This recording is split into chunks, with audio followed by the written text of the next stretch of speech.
गुरुग्राम महफिल गार्डन में चल रहे निर्माण पर कार्य पर एनजीटी ने लगाई रोक। महफिल गार्डन निवासियों को मिली बड़ी राहत। नमस्कार, स्वागत है आप सभी का हमारे चैनल इन्फो डेली हब में। साइबर सिटी के महफिल गार्डन में चल रहे अवैध निर्माण पर एनजीटी ने रोक लगा दी है। एनजीटी द्वारा निर्माण कार्य पर रोक लगाए जाने पर यहां के निवासियों ने स्वागत किया है। दरअसल एनजीटी ने महफिल गार्डन में किए जा रहे पर्यावरण कानून के उल्लंघन के मद्देनजर रखते हुए निर्माण कार्य पर रोक लगाई है। आदेश HSPC को दिए हैं। आदेश में कहा गया है कि HSPC भी यह सुनिश्चित करे कि एनवायरमेंट क्लियरेंस के बिना निर्माण कार्य ना हो। नाम राजेंद्र कुमार है। मैं एज ए प्रेसिडेंट हूँ ऑर्किड आइलैंड में, और पिछले 1 साल से तकरीबन 6 महीने से वहाँ पे हमारे यहाँ स्कूल की साइड जो है खुदाई हो रही है। वहाँ पे स्कूल की साइड बन रही है और रात दिन 24 आवर जो है वहाँ पे डंपर चलना, खुदाई होना, पूरी रात हम सो नहीं पाते। रेजिडेंशियल कॉलोनी है।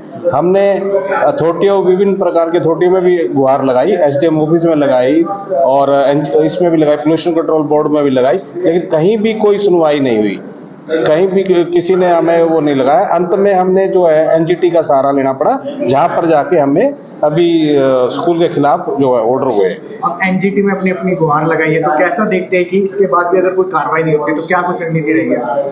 देखो, वो तो अब कोर्ट ही डिसाइड करेगी। हमें तो कोर्ट के ऊपर ही अपना जो है, हमें वो कोर्ट को ही मानेंगे। जो भी डिसीजन लेगी कोर्ट मानेगी, और कोर्ट का जो डिसीजन है जो है ये एनजीटी पूरी आस्था है उसके अंदर की भी वो आदेश मानेंगे। बाकी एनजीटी के ऊपर हमने अपना वो छोड़ रखा है उनके ऊपर। प्रेस कॉन्फ्रेंस में कई बड़े अधिकारियों पे भी आरोप लगाए कि उन्होंने कार्रवाई नहीं की, आपने तलब कराया था फिर भी, तो कैसा देखते हैं? सर, हमने तो उसी समय ही कर दिया था, क्योंकि 24 आवर हमारे यहाँ से डंपर निकलना शुरू हो गए थे। पूरी रात जो है वो मशीन चलती JCB की, उसकी पूरी आवाज़ गूंजती थी। हमने सभी को, अथॉरिटियों को कहा कि भाई हमारे यहाँ हम बहुत परेशान हैं, आप कम से कम जो है हमें रात को सोने के लिए 10 से 6 बिल्कुल पोल्यूशन नहीं होना चाहिए, कि कोई आवाज़ नहीं होनी चाहिए। लेकिन पूरी रात 10 से 6 बजे तक जो है वहाँ पोल्यूशन होता रहता था, पूरी नॉइस चलती रहती थी, पूरी रात डंपर चल रहे थे। अंत में लोग वहाँ बीमार भी हो चुके हैं, काफ़ी लोग। तो हमारा तो ये मानना है कि जल्द से जल्द इसको बंद कराया जाए, क्योंकि वो हमारे रोजमर्रा की जिंदगी को परेशान कर रहा है। बड़े बड़े ट्रॉले आते हैं, बच्चे अपना नॉर्मल तरीके से एक लाइफस्टाइल को फॉलो नहीं कर पा रहे। हम लोग अपना रात को सो नहीं पा रहे, सुबह उठ नहीं पा रहे, काम पे जा नहीं पा रहे, तरह तरह के हेल्थ इश्यूज भी हो रहे हैं। हमने टाइम टू टाइम SDM के पास गए, टाउन प्लानिंग के पास गए, कॉल आउट किया, और एज पर द रूल्स जो सेक्शन 5 के अनुसार आप रात को एक सर्टन डेसिबल तक आपकी नॉइज हो सकती है। छोटी सी खटखटाहट से जब जाग सकते हैं, तो इतने बड़ों की ट्रॉलों की वजह से हम सो कैसे पाए? तो एनजीटी ने इस पे रोक लगाई, इसलिए लगाई है, तो कैसा देखते हैं कि इसके बाद अब कुछ आपकी कार्रवाई होगी या इस पे रोक लगाई जाएगी? देख सकते हैं, हमें विश्वास है कि हम जिस चीज अथॉरिटीज के आसपास गए और हमने अभी तक लॉ फॉलो किया है, तो law will also give justice. ये अवैध निर्माण का जो सामना आपको करना पड़ रहा है, कितने दिन से करना पड़ रहा है? ये हो गए ये तो कुछ महीने से काफी महीने हो गए, फिर भी कोई कार्रवाई नहीं हुई। तो आपको लगता है कि एनजीटी के बाद कुछ कार्रवाई होगी? जैसे कि आपने बताया SDM के पास भी गए थे, फिर भी कोई कार्रवाई नहीं हुई। हम उम्मीद कर सकते हैं, and we are following the rules, so the law should also follow the rules. दरअसल महफिल गार्डन 327 एकड़ से अधिक फैली एक कॉलोनी है, जिसकी सीमा सेक्टर 47, 50, 51, 52 और 57 में लगती है। इस कॉलोनी में बिल्डर ने पर्यावरण के नियमों का घोर उल्लंघन किया और पर्यावरण को घोर हानि पहुंचाई। बिना एनवायरमेंट क्लियरेंस के इतनी बड़ी कॉलोनी डेवलप कर दी गई, जिससे यहाँ के निवासियों को भारी परेशानी का सामना करना पड़ रहा है। महफिल गार्डन की RWU orchid island resident welfare association ने एनजीटी में शिकायत की। एनजीटी ने मामले की गंभीरता को देखते हुए निर्माण कार्य पर रोक लगा दी। महफिल गार्डन के निवासियों की माने तो इस निर्माण के चलते उनकी रातों की नींद और दिन का चैन हराम हो गया था।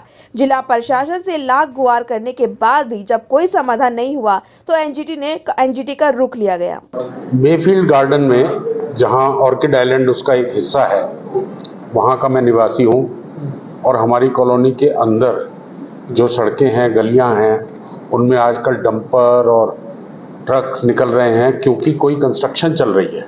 और कंस्ट्रक्शन का पता चला है कि वो कंस्ट्रक्शन जो है DPS स्कूल की है, और उस वजह से वहाँ पे बहुत साउंड पोल्यूशन बढ़ा हुआ है। पूरी रात ट्रक चलते हैं, डंपर चलते हैं, लोग सो नहीं पाते। बुजुर्गों को बीमारी हो रही है, बच्चे हैरान हो रहे हैं, कई बच्चों के स्कूल मिस होते हैं। हम इस बात से बहुत परेशान थे और हम सभी अधिकारियों को जितना जहां हमें नॉलेज थी हमने संपर्क किया। ये समस्या 24 घंटे की थी लगभग, और अभी भी आप जाके देख सकते हैं समस्या कैसी है। हमारे पास बहुत सारी वीडियो है जो मैं बात कह रहा हूँ उसको प्रूव करने की।